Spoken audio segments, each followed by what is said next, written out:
Hello and welcome to take 2 of how to make a cheesecake. If you remember take 1,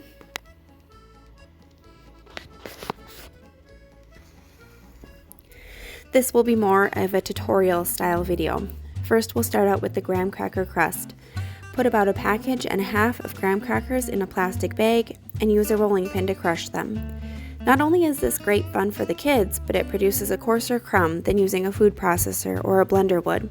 This will result in a nicer crust. Finer crumbs tend to pack together tighter and can make the crust kind of hard.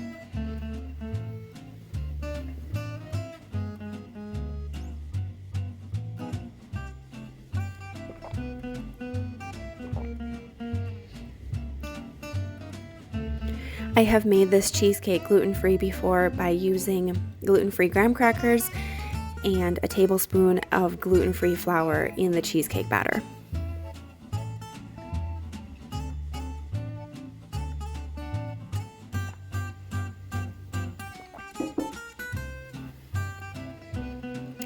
And then you'll melt 1 stick of butter, which is 8 tablespoons, on the stove or in the microwave. Then mix the butter and the crumbs together and press into an 8.5 to 10-inch spring-form cheesecake pan.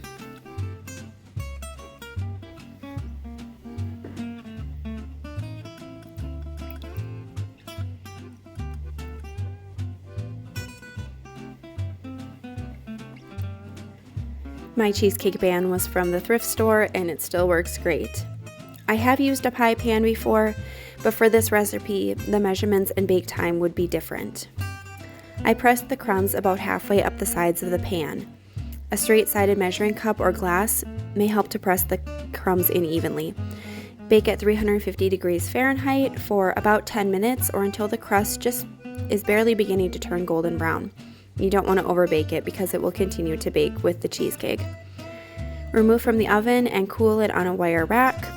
Reduce your oven temperature to 300 degrees Fahrenheit at this time.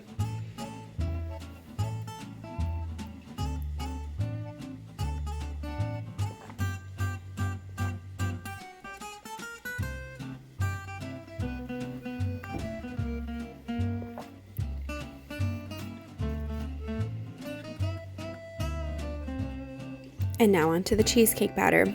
We'll start with 3 blocks of softened full-fat cream cheese, 3/4 of a cup of white granulated sugar, and 1 tablespoon of flour. Like I said before, you could also use gluten-free flour mix to make this cheesecake completely gluten-free. Mix until just combined with a hand mixer, and then scrape the bottom of the bowl with a spatula. It's important to not overmix your cheesecake. So just mix until combined.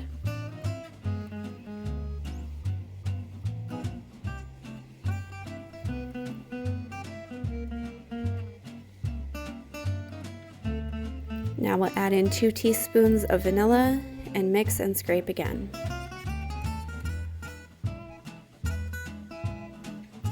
You just want to make sure that there's not any unincorporated cream cheese hiding on the bottom or sides of your bowl.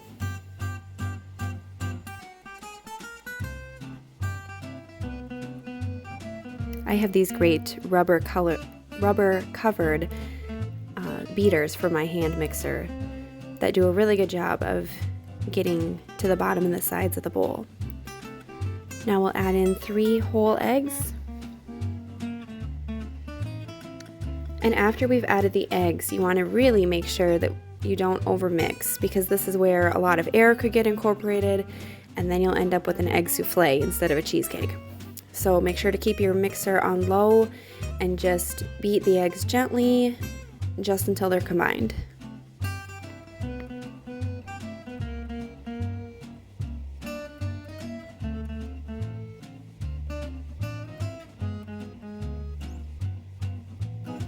And scraping again with the spatula. And finally we'll add in 1/4 cup of whole milk.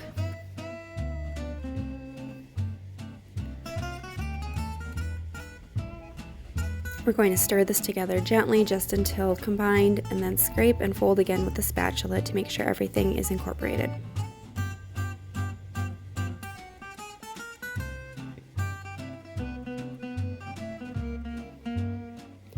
And now it's time to pour the cheesecake batter into the pan.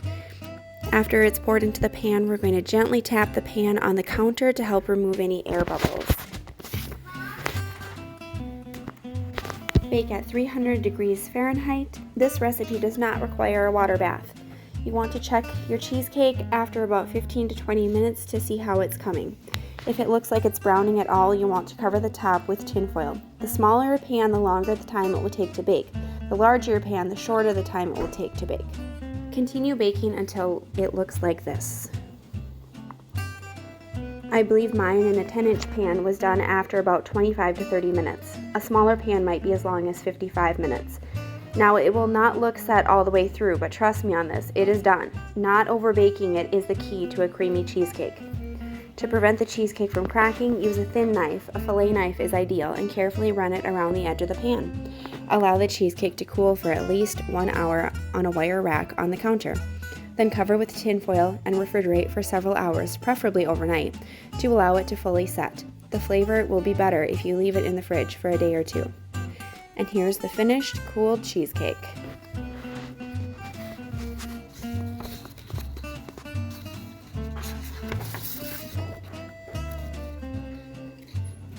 Thanks for watching. Please like and subscribe and have a blessed week.